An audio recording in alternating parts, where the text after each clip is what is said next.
रात्रीच्या वेळेस दुपारच्या वेळेस खूप रहदारी राहायची मुलींची तोंडाला बांधून जाणं येणं वगैरे वर खाली, कधी रात्रीचे 12-2. तर माझं खाली फ्लॅट असल्यामुळं मला आवाज येत होता आणि याच्यामधून डोअरमधून जर बघितलं तर मुली जाताना येताना दिसत होते. तर तो बोलला की बा माझा फ्लॅट आम्ही कोणालाही देऊ. त्याच्यामध्ये मालक पण दोषी आहे, कारण मालक पण 2-2 दिवस राहत होता इथे आणि 10-10, 15-15 मुलं राहत होती. अमरावतीच्या परतवाडा लैंगिक शोषण प्रकरणाचे धागेदोरे आता अमरावतीच्या कठोरा नाका परिसरातल्या एका रेसिडेन्सीपर्यंत पोहोचले आहेत.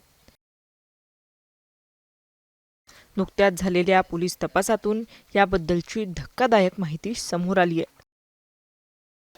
नक्की या ठिकाणी काय घडत होतं, शेजाऱ्यांचं यावर काय म्हणणं आहे, या सगळ्याचा आढावा घेतलाय आमचे प्रतिनिधी धनंजय साबळे यांनी. संपूर्ण महाराष्ट्रात अमरावतीचं परतवाडा आणि अचलपूरचं जे सेक्स स्कॅन्डल रॅकेट आहे, व्हिडिओ व्हायरल करण्याचं रॅकेट आहे, त्या संपूर्ण प्रकरणातलं मुख्य केंद्र जे आहे ते अमरावती शहरातलं याच कटोरा नाक्यावरचं हे कमल प्लाझा, ज्या पायऱ्यावरनं आपण चढतो आहे त्या 3ऱ्या मजल्यावर हा F6 फ्लॅट आहे.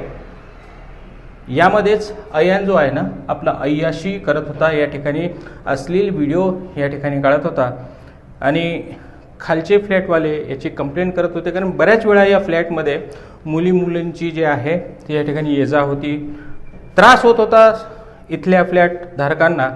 मालकाला फोन केला पण मालक म्हणे माझा फ्लॅट आहे, मी कोणालाही देऊ आणि काही करू. रात्रीच्या वेळेस दुपारच्या वेळेस खूप रहदारी राहायची मुलींची तोंडाला बांधून जाणं येणं वगैरे वर खाली, कधी रात्रीचे 12-2. तर माझं खाली फ्लॅट असल्यामुळं मला आवाज येत होता आणि याच्यामधून डोअरमधून जर बघितलं तर मुली जाताना येताना दिसत होते रात्रीचे 2 वाजता 12 वाजता. तर मी मालकाला फोन केला, 2-4 वेळा फोन केले. म्हटलं साहेब, म्हटलं तुमच्या इथं मुली येतात, म्हटलं खूप आवाज येते पायऱ्याहून जाताना, आम्हाला त्रास होते. म्हटलं तुम्ही म्हणता म्हटलं की मुलांना फ्लॅट दिला. म्हटलं मुली कशा काय भावा? तर तो बोलला की बा माझा फ्लॅट आम्ही कोणालाही देऊ, तुम्हाला काय गरज याची. तर मग मी एवढा काही त्याच्यामध्ये केअर काही घेतली नाही. त्याच्यानंतर अजून त्याला कॉल केला. तर म्हटलं बा असं असं घडणार आहे, आपल्यावर एखादी आफत येईल, तुझ्यावर येईल किंवा आमच्यावर येईल म्हटलं फ्लॅटवाल्यावर. तो ऐकतच नव्हता. तर म्हणून म्हटलं की याच्यामध्ये मालक पण दोषी आहे, कारण मालक पण 2-2 दिवस राहत होता इथे आणि 10-10, 15-15 मुलं राहत होती. रात्रीच्या वेळेस खूप मुली येणं जाणं करत होत्या, दुपारला, संध्याकाळ, रात्रीच्या वेळेस. जे प्रकरण परतवाड्याचं आहे, तो अयानचा जो फोटो तुमच्यापर्यंत पोहोचला सोशल मीडियाच्या माध्यमातून, तो दिसत होता का नेमका? हाईट वगैरे त्याच्यातून दिसत होता तो, पण तोंडाला बांधल्यामुळं ॲक्च्युली ओळखला नाही जात होता का हाच आहे म्हणून. आणि बरेच मुली येताना जाताना रोज रहदारी राहायची 5-6 महिने. स्कार्फ बांधून, बुरखा बांधून, कोणी बुरख्यावाला पण येत होत्या, स्कार्फ बांधून पण येत होत्या आणि मुलं राहत होते त्यांच्यासोबत 2-4, कोण ना कोणी चालूच राहत होतं 2-4 दिवस आळ, 1-2 दिवस आळ, कधी दुपारला कधी संध्याकाळला. पण एकंदरीतच या संपूर्ण प्रकरणामध्ये अयाननं याच ठिकाणी संपूर्ण त्या मुलींसोबत जे आहे ते अश्लील व्हिडिओ या ठिकाणी रेकॉर्ड केलेले आहेत. हे पोलीस तपासात आता समोर आलेलं आहे.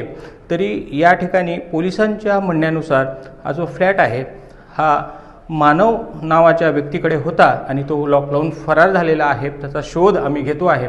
एकंदरीतच या संपूर्ण प्रकरणात आता पोलीस फ्लॅटधारक किंवा फ्लॅट मालकापर्यंत पोचतं का आणि त्यांच्यावर गुन्हा दाखल करतं का? कारण इथल्या फ्लॅटधारकांचं म्हणणं आहे की आम्ही नेहमी त्यांची तक्रार करूनही कोणीच कारवाई केली नाही.